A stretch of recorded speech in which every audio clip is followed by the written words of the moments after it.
Hello, everyone, and welcome to Writers Drinking Coffee. This is a podcast based on writers sitting around drinking coffee or red coffee and talking about writing, publishing, the whole creative process. We do not censor ourselves, but we don't swear a lot, so consider us PG-13. Your host today is John Schmidt, and joining us today is Karen Brenchley, and we're focusing in because Karen is going to tell us a story. And she's not just going to tell us a story, she's going to tell us how to make a story real. So Karen, let's start with something simple. Could you introduce yourself, please? Hi, well, I'm Karen Brenchley, and since there are so few Brenchleys, it would not be surprising to know that I'm married to Chaz Brenchley, who has been a writer for 40 years. I have had a handful of stories published. The first one that I've had published is going to be the focus of this podcast. However, I would be remiss if I did not pimp out Chaz's upcoming collection, Everything in All the Wrong Order, The Best of Chaz Brenchley, which will be coming out from Subterranean Press. As the date nears, we'll let you know. That's a good thing, and we will, as usual, include links, but we can't, knowing you as I know you, you were a writer long ago. You've written and had films made. I made the films. That's what I started doing creatively. I made, it came from a test tube, which you can find in 4 parts on YouTube. I made The Cavalry Comes Over the Hill, which is on YouTube. And these were done on reel-to-reel videotape because they didn't have cassette videotape in the community access television station on cable when I was in high school. And I was sure I was going to be a movie maker, movie writer, and write for television. I read David Gerrold's how he wrote his Star Trek Trouble with Tribbles script, and I was sure I was going to do that. And then I became a software engineer. And more than a software engineer, but here we're here to talk about your writing. So let's move on to your more recent writing than that, and this particular story. So the story I'm going to read to you, and it's in an anthology that's out of print. You can find the occasional copy of it, searching Amazon or searching, online. It's edited by Sue Thomason and Liz Williams. Liz Williams has just come out with Comet Weather, which I highly recommend, and the sequel has been turned into the publisher. My story is called Drowning Victims. And so Whitby itself is on the coast of England at the North Sea. So it's very, very cold, very windy, very, North Sea-ish. Whitby is a many-hour bus ride from York, which is just a fabulous city, and I highly recommend visiting it. And the next biggest city north of it is Newcastle upon Tyne, which conveniently is where Chaz is from. And it has appeared, so Dracula, in the novel Dracula was in Whitby for part of the novel.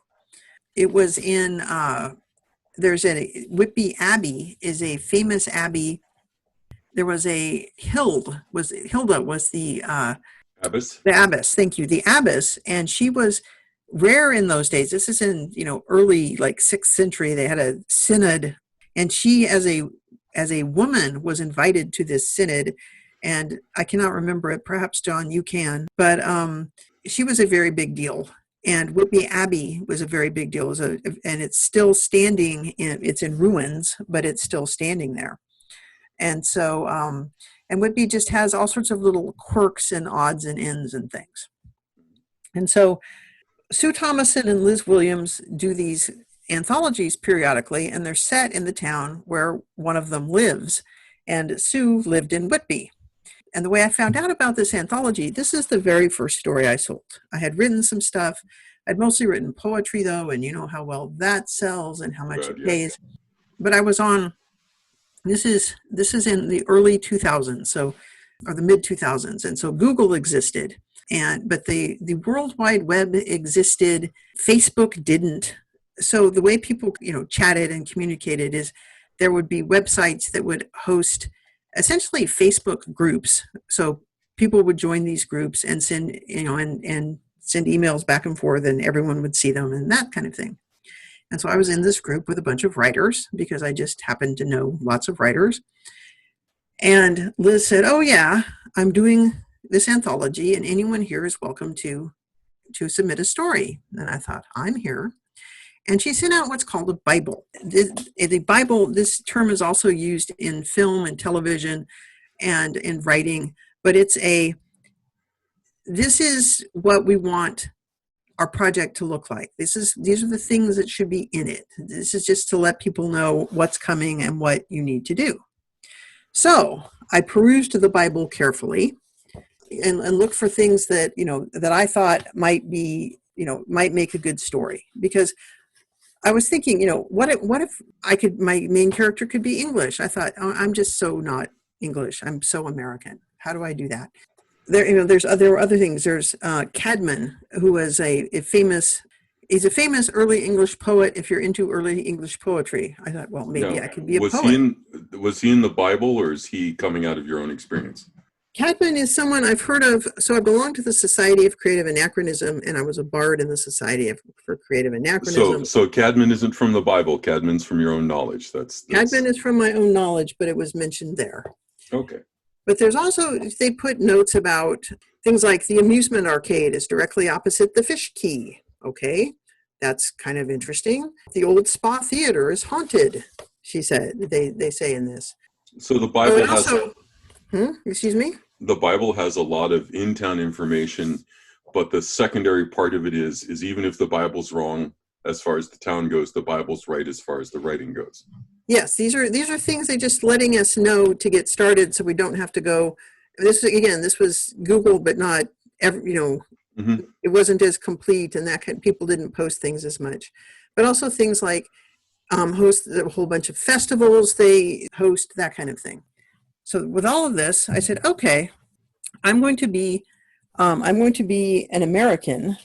I'm going to have kids. I'm going to be an American on vacation. And conveniently, I had, before I started writing this, I actually had gone on vacation to England and went to York.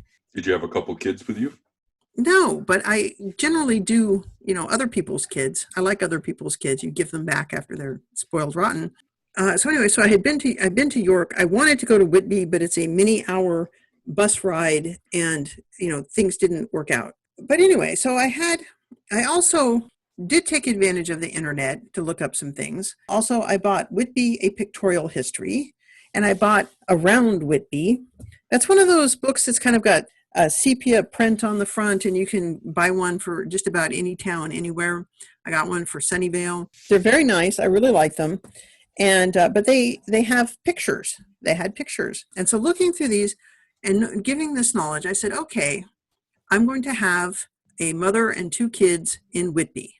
Mm-hmm. And using all of this knowledge, it's like, well, what's going to happen? And so let's find out what happens. And on the way, I'm going to read you the story, and I will pause on occasion to say, and this is where this came from, just so you know how I use my research. But the very first thing is, the title is Drowning Victims. And I got the name because during this time period, this is 2005, I think, Goths were in.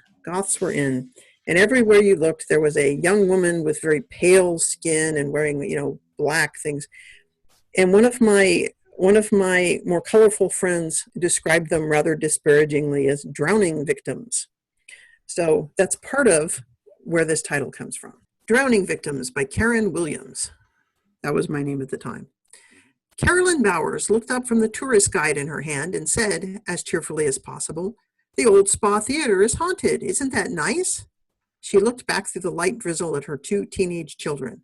Marcia, in her torn black dress, black stockings, and combat boots, standing with her arms crossed and a deep scowl on her face, looked enough like a witch that Carolyn wondered if the rain would melt her.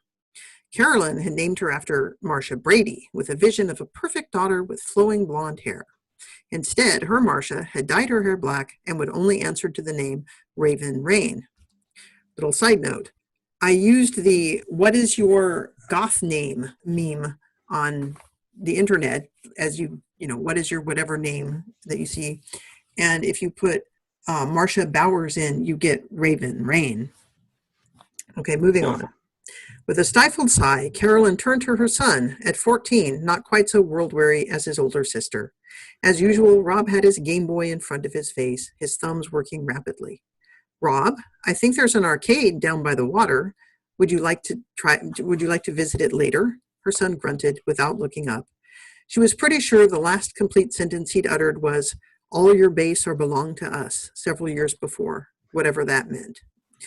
Google all your base are belong to us, and you will see what that means. It was very funny at the time, I assure you. Anyway, moving back. Carolyn sighed aloud this time. They stood outside the Seacliff Hotel in Whitby, a town on the coast of Yorkshire in northeastern England, on the last Friday in October. The hotel was aptly named because they indeed stood on a cliff above the sea, the North Sea, and through the cold rain that spat down, threatening to turn into snow, she could see waves pounding into the sand below. She looked back at her children, one of whom could be seen glaring through thick black hairs stuck by rainwater to her forehead and cheeks, and one of whom was hunched up under the hood of his raincoat, ignoring her in his attempts to keep Super Mario safe from the damp. She considered jumping, but that would mean her husband would get the last word, if he ever used a complete sentence again either. That everything I just described is real, got it from the internet. I'm hungry, Marcia announced to a spot over Carolyn's right shoulder. Rob grunted agreement. Carolyn didn't bother answering. This argument had begun half an hour ago, when Marcia had announced that the food in the hotel restaurant was completely unacceptable. Carolyn had argued, reasonably she felt, that since they served seafood, steak, and vegetarian food, there was a wide enough choice for all of them. But you chose the restaurant last night, Marcia said, playing her trump card. They had spent the last 2 days in York. Despite the grandeur of the York Minster Cathedral surrounded by an embattled city wall, Marcia was immediately entranced by the Shambles, a street in Old York rumored to be haunted. Since they were in Yorkshire, Carolyn felt that they should eat roast beef and Yorkshire pudding for dinner. She was rewarded by spending the next hour watching her children poke at their food and complain about the peas. Even ordering Spotted Dick for dessert only garnered the smallest of smiles from Rob and a "you" from Marcia. Little side note, that really happened to me. I was in York. I felt I should eat Yorkshire pudding. I went to a tourist pub. Tourists, avoid them. They served cold peas, and it was horrible. But Spotted Dick is a very tasty dessert. I recommend it. So tonight, Carolyn conceded defeat, which was why they were damply walking from their warm hotel several feet down the road to Ming's Palace. Though it was still early, the rain clouds hid the last of the fading sun, and the occasional streetlight didn't help much to cut through the gloom. There were more people out and about than Carolyn would expect, given the rain, and the way they dressed reminded her of Marcia stood holding open the door to Ming's Palace, her exasperated "Mom," starting Carolyn from her reverie.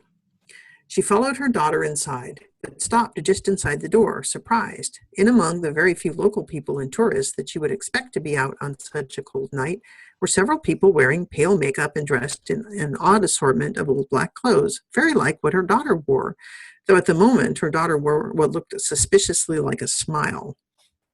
As the waiter seated them, Caroline did her best to stare without actually looking at any of the other diners. She did pull Marcia away from one young man who didn't have her same inhibitions. Carolyn hadn't seen this many Goths, as she believed they were called, in one place, and was vaguely disappointed. They just didn't seem British, and she'd wanted the vacation as a way to find her roots, or maybe just find herself.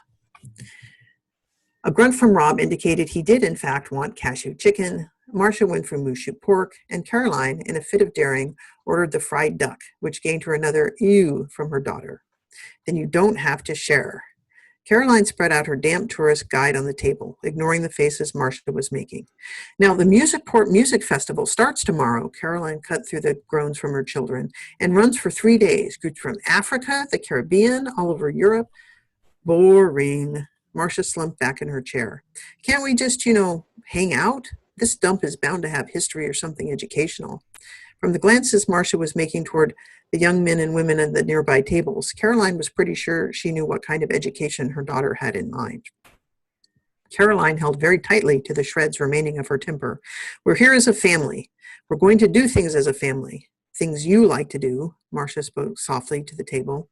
But you like music, Carolyn said, puzzled. When you were little, you always used to. I wish Dad were here.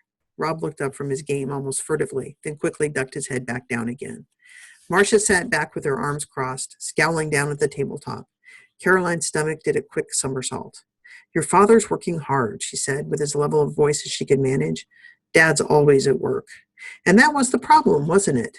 Paul, like so many other software engineers in Silicon Valley, worked late at night and on the weekends, worried for his job in this bad economic time. Except that she wasn't sure if that was his reason or his excuse. Well, maybe, Caroline began, only to be interrupted by the arrival of their food, brought by a young Chinese man. As he set out their plates, he glanced uncertainly at their family. One middle-aged woman in sensible slacks and a sweater, one teenage boy in sagging blue jeans and a Master Chief t-shirt from Halo 2, and one older teenage girl dressed like she planned to be a witch for Halloween and asked, "Here for Goth Weekend, are you?" So, a little aside, Goth Weekend is in fact the weekend after the music festival. It really is. Pretty much that knowledge gave me this story, and I used the internet. So at the moment, I'd seen some goths around town. I live in Silicon Valley, so I know what engineers were like. I know what the times were like. That was at the beginning of, wasn't that the Great Recession or something around 2006 or something? It was starting to, people were worrying for their jobs. But I couldn't just describe a goth outfit. So I went online and Whitby Goth Weekend and saw all these people, and they appear.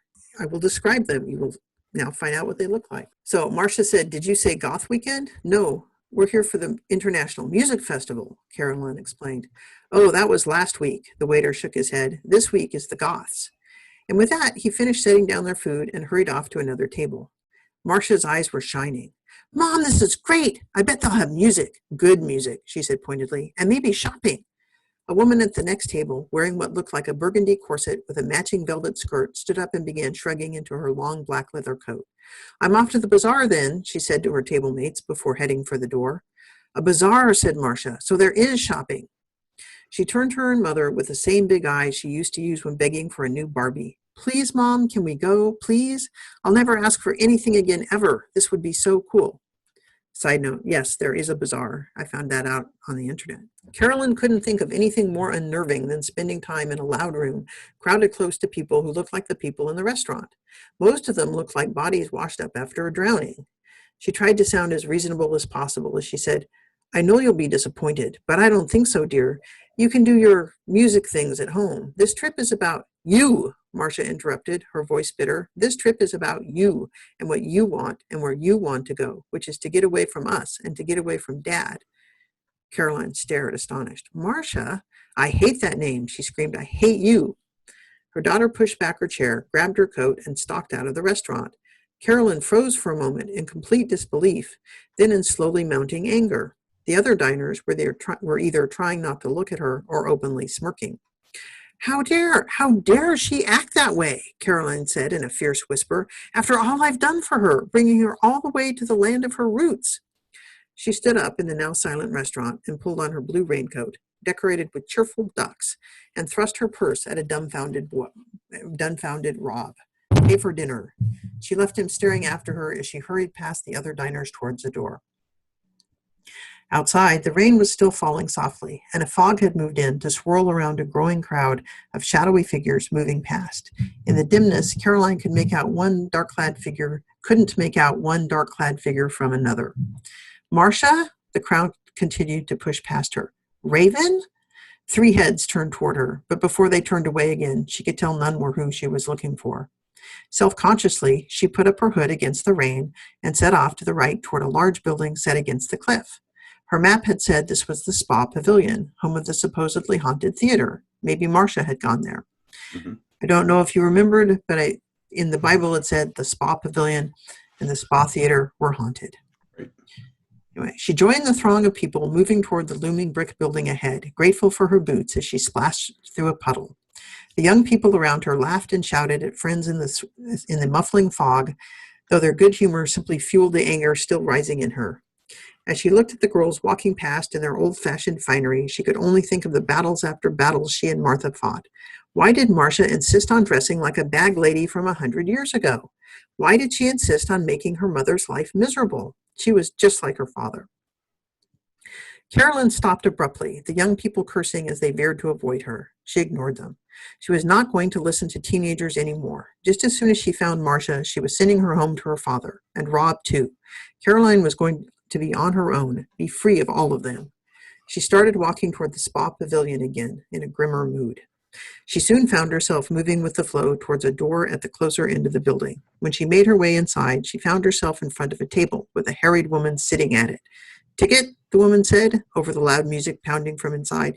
"Ticket?" Carolyn asked stupidly. "I'm looking for my daughter. She ran away." "£36 then," said the woman briskly, tapping lightly on the table with her fingertips. £36, Carolyn thought angrily to herself.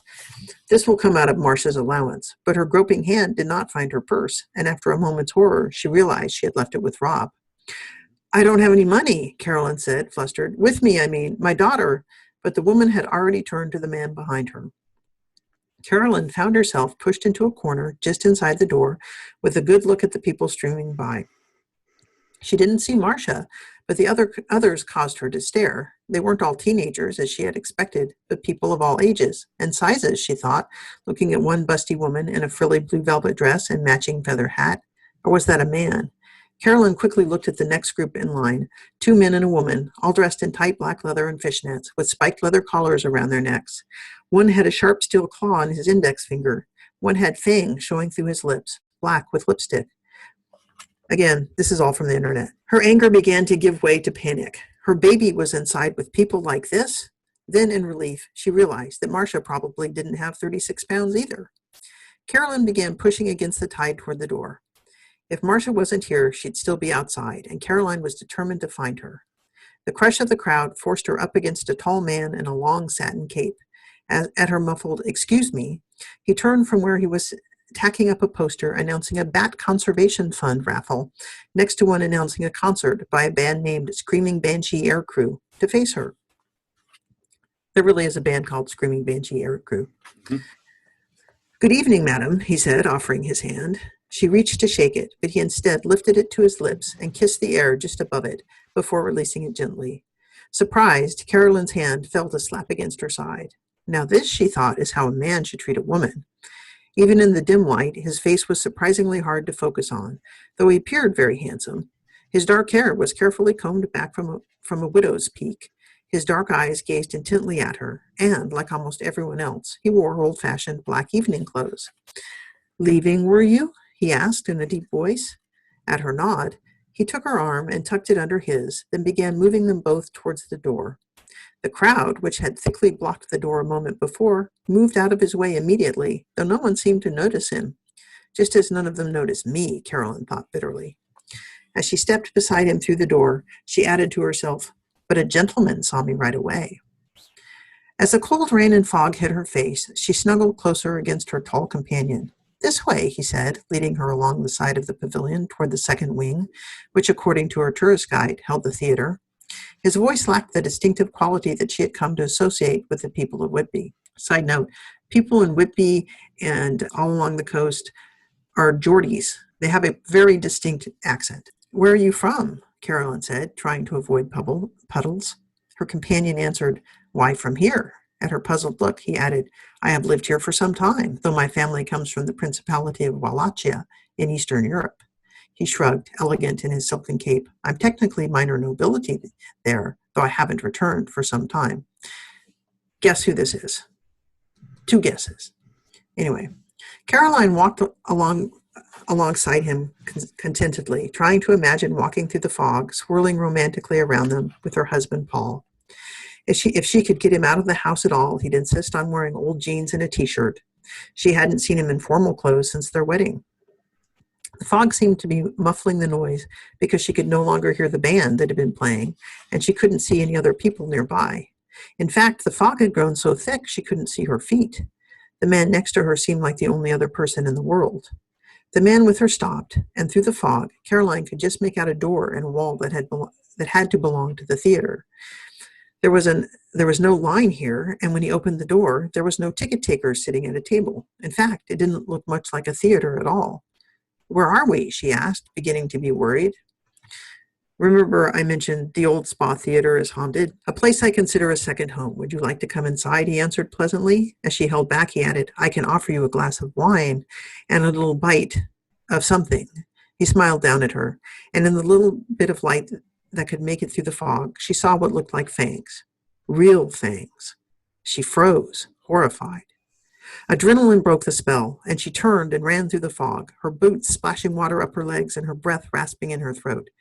In the fog, she couldn't tell where she was going, but she didn't care, as long as she got away. Carolyn hadn't gone far when her terror in the fog slowed her down. She listened as carefully as she could, with her pulse beating in her ears, but still could hear no one nearby. She didn't dare cry out. He might hear her. Who was he? Could Marcia have? No, there wasn't time. But there were others about just as strange and possibly just as dangerous. Where was Marcia? She didn't even know where she was just then. She had to keep moving and hope the fog lifted, or she found someone safe to help her. She felt her earlier anger rise up again. How could Marcia put her through this? Why did she always think only of herself? Carolyn quickly found what felt like the street and began walking in the direction of where she thought the hotel was. She started counting her steps in the hopes that it would give her an idea of how far she'd come. In 10 more steps, I'll find Marcia, Carolyn whispered softly to herself as she walked. In 10 more steps, I'll find a local. In 10 more steps, I'll be safe. In 10 more steps, she noticed that the road was starting to slope downhill, and she realized she had gone the wrong way. She was on the Khyber Pass, which led down to the harbor. She paused in the roadway. If she wanted to go back to the hotel, she knew now which direction to go. But back that direction was the dark man with the cloak, and all the Goths with their velvet and claws. If she kept going, she'd soon be downtown, where there would be other people, normal people, who could help her find Marcia. She kept going. The lower the road became, the thinner the fog. She could hear something screeching above her, and for a moment the squabbling sounded like her children. For a heartbeat, she convinced herself they were, then realized she heard gulls fighting over a morsel. Rob, at least, should be safely back at the hotel with his games. Then she remembered the arcade. Maybe Marcia had gone down there. It was down somewhere near the harbor. Carolyn began walking faster. As she rounded the corner of Khyber Pass and headed down to Pier Road, the fog had lifted almost completely. Above the raucous noise of the gulls, Caroline could hear voices. They seemed to be coming from the foot of the pier, so she turned in that direction, walking past a white tower. The rain had stopped too, and the sky seemed brighter, as if it were not yet twilight. She could see some women clustered together at the base of the pier, staring intently out to sea. As Caroline walked closer, sound fell away, and she felt like she was walking into a silent bubble. The gulls, even the waves pounding against the pier, fell silent, and her footsteps fell muffled into the stillness. So the next scene is from a picture in Whitby, a pictorial history.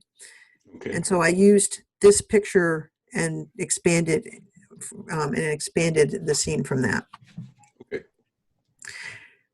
At first, she thought the women speaking quietly together were more Goths, but as she came closer, she saw that though they wore ankle-length, old-fashioned dresses, they were simply women her own age who looked worried.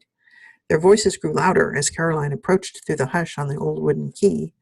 Silent waves washed up against the pier and over the top, falling on the women in silver droplets. I just want them to be safe is all. The woman who had spoken was the tallest of the three, her dark hair pulled back from her face and braided behind her head in a bun. The other two sighed and nodded, but said nothing. After a moment, one of the other women, wearing a brightly colored pinny over her dress and a drab headscarf over her blonde hair, addressed the tall woman. Molly, I've never known them to be so late. Lines of worry creased her forehead. Now, Nell, they've returned from worse seas. Molly patted Nell's hand, but her own eyes looked doubtful.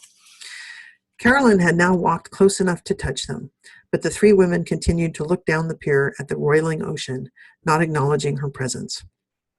She followed their eyes out to sea, but could make out nothing on the waves but the now silent gulls, swooping at tidbits. The third woman took a deep, quavering breath, but said nothing. Molly patted her as well, saying, "It's in God's hands now, Tess. We can but pray." Tess lowered her head, though if in prayer, Caroline couldn't tell. Abruptly, Nell said, "But my Rob's so young, just 13. Caroline started. "Not so young. He's almost a man grown." Tess pulled her arms close, hugging herself. "And he's learning the trade from your Will. The other men speak well of him." I pray they both come home safely. Nell's sigh ended in a sob. We can't keep our children home safe forever, Molly said, sounding regretful. Why not? Carolyn asked. Why can't we keep them safe? Why would you want to? Tess asked sharply, running over the end of Carolyn's sentence as if she hadn't heard her. Do you want them to slouch around your kitchen, eating you out of house and home? As soon as they can work, they work. Work hard. Carolyn thought of her Rob. Would he be happier out of her house? No one's arguing that, Tess. Molly smoothed her hair back with a work-roughened hand. And our men, too. Nell laughed, though it sounded forced. Can you imagine Will home all the time, not just in winter, clumping his boots up the stairs, staying out at the pub till all hours? I'm happy for the boats. Tess drew a hand to her cheek, rubbing it absent-mindedly. The others took notice and abruptly grew silent. Yes, Tess said, I'm happy for the boats. Carolyn thought of Paul, working long hours every day. At least he came home at night, safe and sound. At least he didn't hit them. Mama! A girl's voice called from behind them. Carolyn whirled to look. Her hopeful Marcia and Molly's worried Betsy, what's new? Rang out together. Out of the darkness hurried a teenage girl about Marcia's age, but unlike her, this girl had long blonde hair braided down her back and wore a long dress like her mother. Caroline stifled a sob of her own. I saw the boats, Betsy called out as soon as she was in range to be heard. They're coming. I saw them from the cliff. Betsy ran up to Molly, who hugged her close. The women took a few more steps down the pier, shading their eyes with their hands. Worry and hope mingled in their worn faces. Before Caroline could wonder how anyone could see boats from the cliff on a night like tonight, she spotted 3 boats entering the harbor. Other women and girls, and some old men wearing fishermen's jerseys and fishermen's caps, their beards bobbing as they walked, began to fill the pier behind her. As a group, they all followed the fishing boats as they floated toward the dock and made fast. Caroline saw Molly and Tess happily greeting men and boys from the first 2 boats, their worry gone and their faces happy. She worked her way through the suddenly boisterous crowd, which ignored her just as the women had, towards Nell. A man climbed up from the 3rd boat, and Nell's face lit up. Her Will, Carolyn supposed. Will's face looked tired and defeated. I'm sorry, Nellie, Will said. I can't keep my promise. Nell dropped to her knees, her hands over her face, keening a wild note of sorrow. My Rob, my Rob. She kept repeating this until Will climbed all the way down onto the quay and gathered her in his arms. Mama? A boy's voice, cracking on the word, sounded at Caroline's elbow.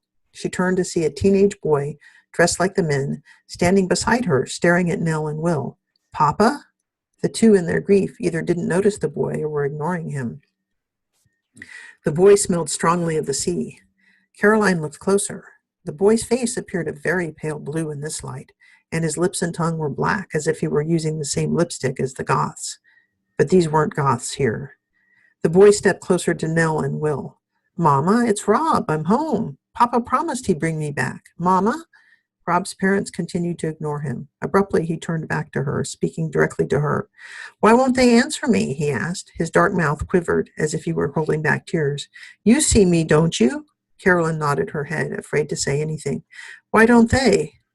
Rob, Carolyn tried again, almost choking on the familiar name. But what could she say? Because you're dead, you drowned. You went to sea and never came home to your mother? Your mother couldn't keep you safe and you're dead? Molly and Tess and some other women had come over to Nell, surrounding her and helping her to her feet. Rob stepped back and looked imploringly at Caroline. But she couldn't help him. She didn't belong here. She couldn't keep her own children safe. But what if this were her Rob, newly drowned and heartsick because his mother couldn't see him? Impulsively, Caroline reached for the boy and hugged him close, his waterlogged clothes clammy to the touch, but his body still substantial. He hugged her back, crying salty tears. She released him gently, and he stood back, looking imploringly into her eyes. I'm sorry, Carolyn said, feeling how inadequate that sounded. I'm sorry. Carolyn turned away from the boy, who was not her Rob, and ran down Pier Road. Almost immediately, she found herself in rain again. The slick road slowed her down only a little, and as she ran, her heart pounding in her chest from terror and exertion, she whispered to herself in time to her heartbeat, Find Marcia, find Marcia, find Marcia. At the bridge, she turned and crossed the harbor, then turned left again onto Church Street. Her pace slowed to a brisk walk, and she began to catch her breath. Up ahead to her right, she could see a long staircase heading up a hill. To the Abbey, Caroline remembered from her tourist guide. When she reached them, she numbly began climbing the stairs, counting as she went. 78, 79. Stairs still stretched steeply above her. Caroline turned and sat down on a stair. 79. The rain fell lightly, falling in runnels down her coat. She had sat in a puddle, but was too tired to care. She put her elbows on her knees and her face in her hands and listened to the rain fall. 75, 76. Oh, hello, dear. Caroline looked up to see two old women on the steps below smiling up at her. They wore odd dark kerchiefs on their heads and long black robes. They were either witches or nuns, and Caroline didn't care. She stared at them, silent. Is something wrong? Asked the first woman, stepping up toward her. The other woman followed. No, nothing, Caroline said. The first woman sat down next to her and put an arm around her shoulder. Caroline suddenly found herself sobbing, telling these strange women about Marcia and their fight, her strange trip through Whitby, the fanged man, the drowned boy, how Rob never spoke, how Paul worked so hard, and how very worried she was for her family. I've lost my family, Caroline finished, blowing her nose with a damp tissue, and I don't think they want me to find them. How can I keep them close to me? The first old woman smiled at her from a round, cheerful face. But my dear, why would you want to? If you keep them locked away safely, how can they travel? How can they build new structures? How can they affect their country's future? The other woman interrupted. Living safely in one place your whole life lets you know your family and your neighbors in an intimate way, the first woman snorted. Like Trumwin? The second woman ignored her and went on. That can never be equaled by the inconsequentials of the worldly life. But Alfleda, the first woman jumped in. If that's all the life you know, how can you compare it to Hilda, Alfleda said, patiently, in a way that led Caroline to believe this was a frequent argument in the way of old married couples. I left the Abbey. I visited Cuthbert, not Trumwin, Hilda asked in an aside, pretending to look innocent. And as an aside, Abbess Hilda is a woman I was talking about before. Alfleda is the abbess after her. So, and if you want to know who Cuthbert and Trumwin are, do some research. On the internet. On the internet. Just because I didn't spend over 30 years in the world before, but those 30 years prepared me to be a leader, to build a monastery, which I led very well after your death, Alfleda finished triumphantly.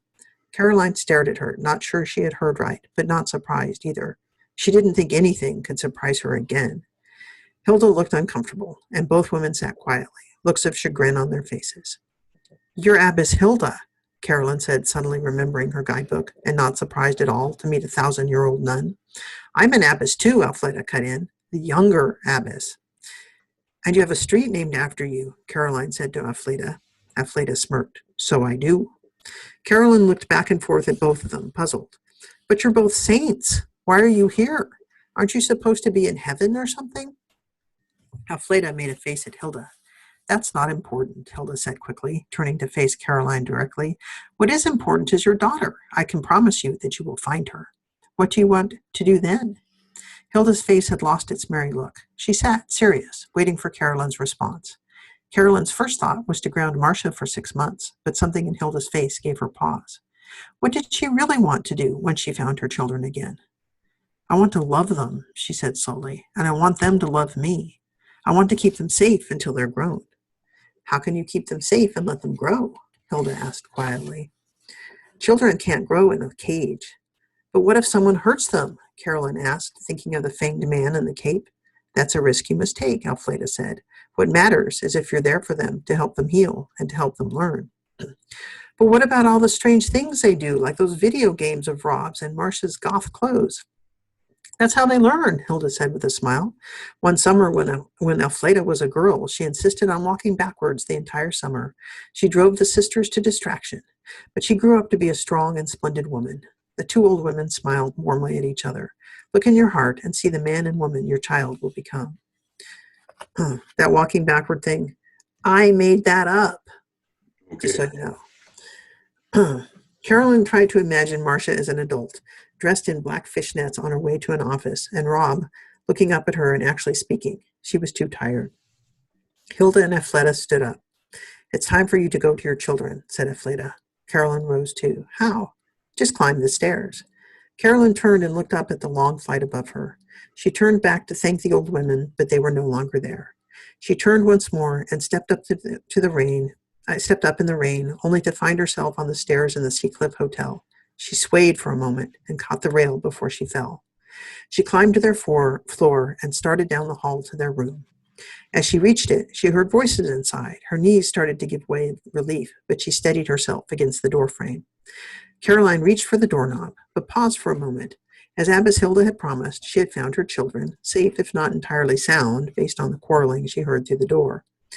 She would try to be a better mother, maybe even a better wife. She smiled at her daydream of a perfect family and opened the door.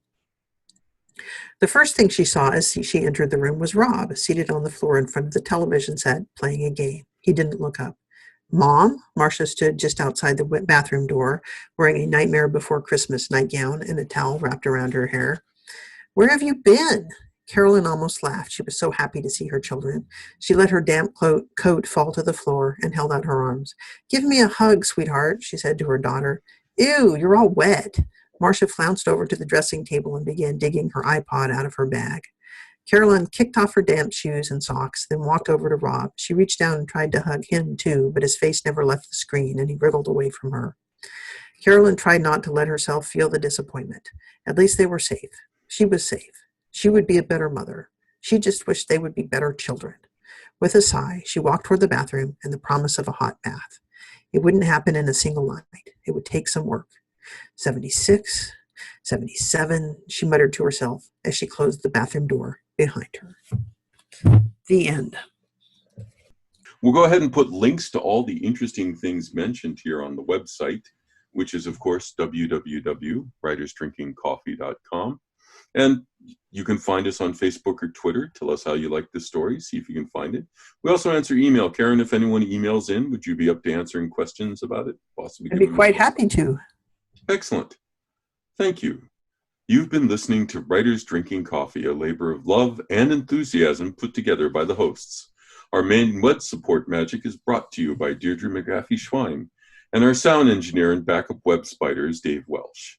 Our intro music is Pretty Maid Milking a Cow, and our outro music is Breakfast with a Morning Person, both by Michael Enberg. You can hear more from Michael Enberg at manyhatsmusic.com. Our podcast sponsor is Jackal Designs, enabling everyone to wear the shirt that says, "Red coffee is the best coffee" on their chest.